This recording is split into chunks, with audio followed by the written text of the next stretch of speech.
The Winchester Mystery House in San Jose, California, is a labyrinthine mansion with over 160 rooms, staircases leading to nowhere, and doors that open into walls.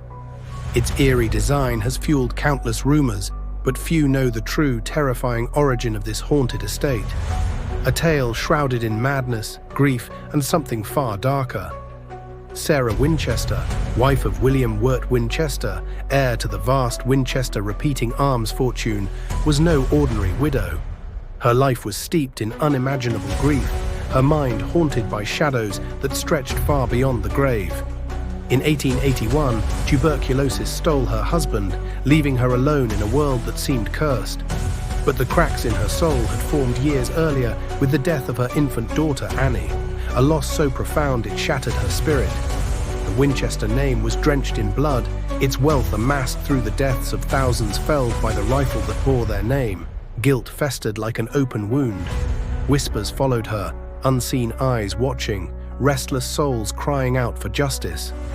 Desperate for answers, Sarah sought guidance from spiritualists, yearning to pierce the veil between the living and the dead. But what she found was not peace. It was a warning. In a dimly lit parlor in Boston, a medium's voice trembled as she spoke of vengeance. The spirits of those slain by the Winchester rifle would not rest. They had placed a terrible curse upon Sarah, binding her to a fate as endless as death itself. They would haunt her, torment her, never allowing her a moment's respite. Unless she built a house, a labyrinth, a ceaseless construction with no end in sight. As long as hammers rang and saws carved through wood, she might elude them.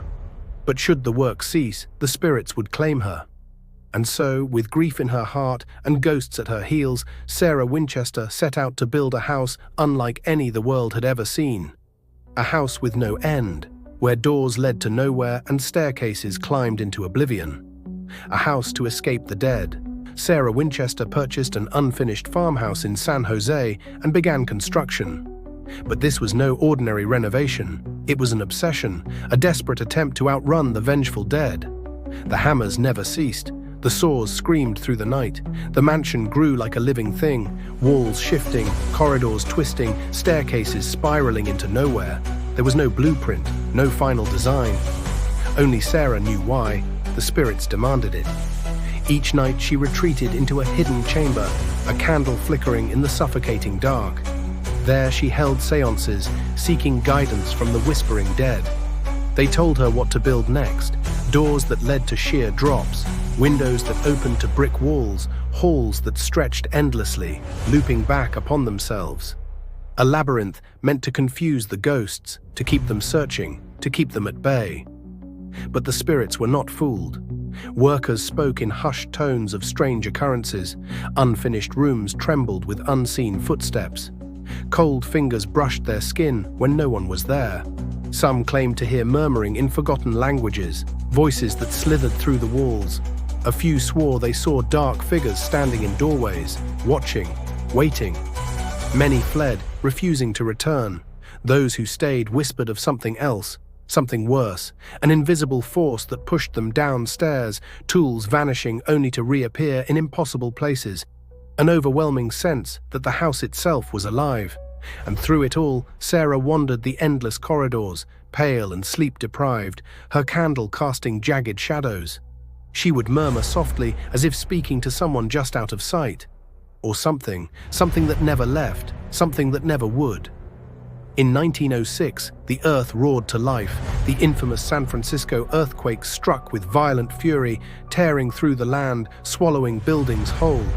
The Winchester mansion groaned under the assault, its endless corridors shuddering, its maze-like halls fracturing, as if something unseen had finally laid its hands upon the house.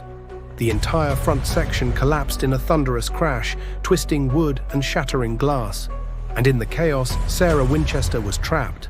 Buried beneath debris in her beloved Daisy bedroom, she waited in suffocating darkness.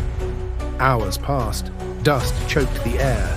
The mansion, her sanctuary, had turned against her. When the servants finally reached her, they expected terror in her eyes. But Sarah was not afraid. She was shaking, but not from fear. It was something worse, realization. The spirits had done this. They had grown restless. They had sent the earthquake as a warning, an angry reminder that she had built too much, too fast, and they were displeased. From that moment, Sarah gave a new command. The ruined front of the house was to be sealed off, forever. The rooms that once stood there became tombs of shattered wood and silent echoes, locked away like a forgotten nightmare. No repairs, no restoration. The spirits had spoken, and she would obey. But though the construction slowed, it never stopped. The hammers still rang, the saws still howled, the house still grew, its halls twisting further into madness. And somewhere in the depths of that endless maze, the spirits still whispered, watching, waiting. Sarah listened. She always listened. For nearly 40 years, Sarah Winchester lived in her ever-expanding prison of wood and stone, surrounded by whispering phantoms and the echoes of endless construction. The house had become a living entity, a labyrinth with no end, growing under the command of forces unseen. Then, on the night of September 4th, 1922, the hammering stopped. Sarah Winchester was dead. She passed away in her sleep, clutching a single iron key, its purpose unknown, its door undiscovered. When her staff found her, a breath of icy air rushed through the house, slamming doors, rattling windows, sending an unnatural chill through the sprawling mansion. Some swore they heard a sound, a collective exhale, like 1,000 souls released at once. And then a whisper, one final word, done.